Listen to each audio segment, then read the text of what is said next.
mathematicians, happy day 3 of math. Today we're again focusing on division. The numbers got a little bit bigger today. Remember, when we are dividing, we're splitting up into equal groups, meaning it already gives us the total and we're splitting that total into equal groups. There are a lot of strategies that you can use to divide. So if you are in Mrs. Singleton's math class, you guys have been using your strategy, which you guys call Big House, Little House. In Howard and Cornell, we're doing a version of the standard algorithm. So just make sure you are continuing to use the strategy that your teacher has gone over with you. All right, so for this first problem, what I started it for you, and you're gonna finish it on your own. What I really wanna point out here is that I've really annotated the story problem really carefully. You know, I've boxed numbers, I've underlined the question. When I wrote out my division equation, I made sure I labeled all of my numbers, and then I wrote a blank answer statement, okay? When you have a word problem, it's really important then that we continue to do these things, even if we're not like actually in school. We wanna make sure that our awesome habits stay strong, okay? So that's problem number 1.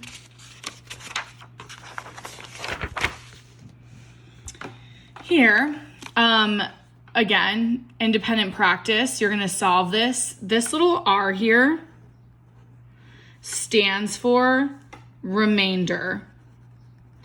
So when you solve it, if there is a remainder, that's what that R means. Remember, remainder 1. So I would set up my model here. I'm setting up a version of the standard algorithm. And again, we always write our skip count. Even if we know our 4s, we gotta write out that skip count.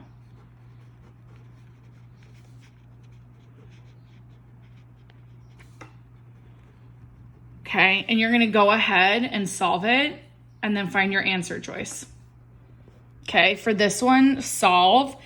Remember, it's really important that we don't just get our answer here and circle it. We have to make sure that we bubble in this box. On the LEAP test, yes, you want to show all of your excellent work, but you also have to remember to bubble it in the boxes. You'll start on the left side and you'll first write your answer here, and then you'll bubble in the bubble below each number. Okay, so don't forget to do that after you solve. Very similar. Solve, enter your answer in the box. For this one, let's go ahead and read this together so I can show you and remind you of our expectations for annotating. There are 4 water bottle carts throughout Lernzillion Zoo. A delivery truck just delivered 852 bottles of water. If each cart gets the same number of waters, how many bottles will each cart get? This 852 is telling me the total amount of water bottles. So I know that if I already have the total and I'm splitting it into a certain number of groups, because I see the word each, I know that this is a division story. So now we're going to write our labeled equation, because remember, our equation needs to tell this story. So I'm going to go ahead and write that 852 divided by 4 equals, we're trying to figure out how many bottles will each cart get. So I'm going to put B for bottles. Now, this equation right now doesn't tell us this story because there's no labels. Remember, when we have our equation, we should be able to cover up the problem and still be able to know what's happening in the problem because we have such excellent labels. So 852 is the total bottles of water. So I'm going to label that total bottles of water. Okay.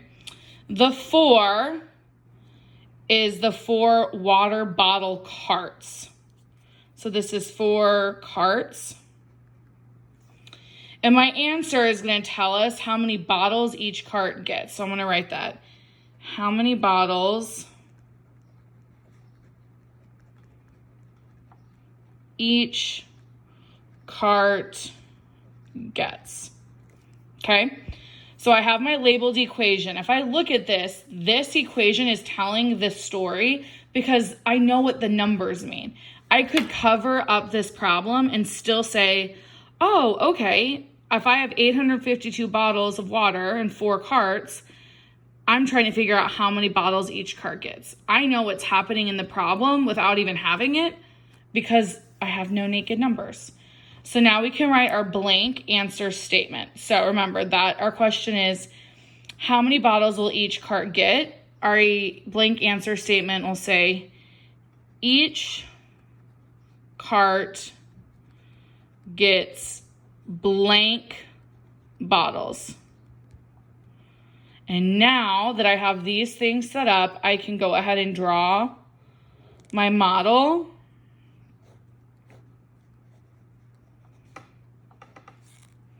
And set it up. You're going to solve this on your own. Remember, whatever our answer is here, plug it in here and bubble it in here. Okay, great. Now, I love this question so much. I know it's a little bit different because it gives us a bunch of different expressions. Expressions is just another word for equation. It gives us all of these equations, and we need to figure out which one of these, or which, I guess there could be more than one, which of these equals 32 when you solve it. Now, here's the beautiful thing. We know that we can check division problems through multiplication. I'm going to write that down. Check division with multiplication. So yes, I could solve 304 divided by 9 and see if it equals 32. Or, this is so cool, or I can see if 9 times 32 equals 304.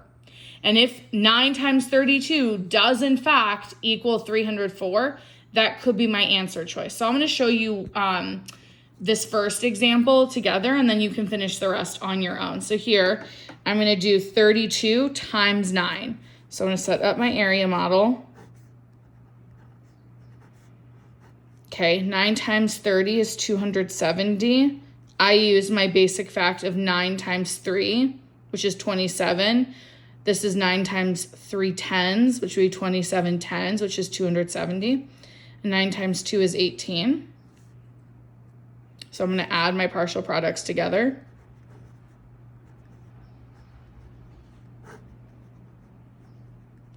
Okay, so 32 times 9 is 288, not 304. So that can't be one of them. And then you can draw a little line and go on to solving 8 times 32. I'm not actually going to do this one, just setting it up to show you. So then you'll multiply this. If your answer equals 259, you can bubble this in. If it doesn't equal 259, then you know 32 can't be the answer to 259 divided by 8. Okay? So here, this next one, what is the quotient? It's a lovely math word. Of 1,258 divided by 7.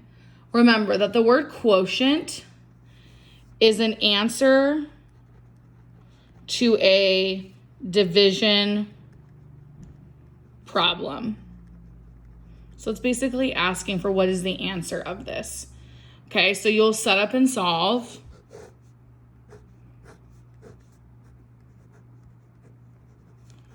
And write out your skip counts.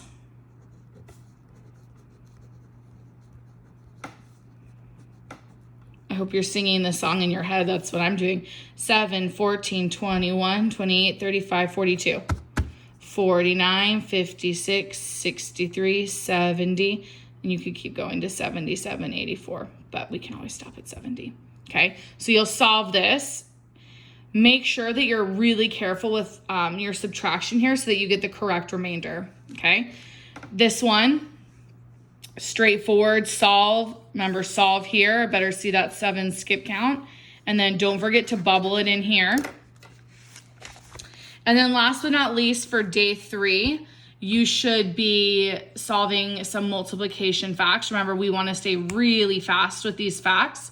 I would time yourself to see how long it takes you to do this. And each day, you can see if you're getting faster. So you might write down how long it takes you to do it here. And then when you get to day 4, time yourself again and see how those times compare. The goal is to get faster at these every single day. All right, team, the video for day 3 math is finished. Please drop a comment below to let me know if there's another problem that you want some help with. I'd be more than happy to go over specific problems. As always, you can also reach me through my telephone number or the KLP 4th grade Instagram. I hope you all are staying safe and healthy and keep us up to date on what you all are doing. Love you all the most. Bye.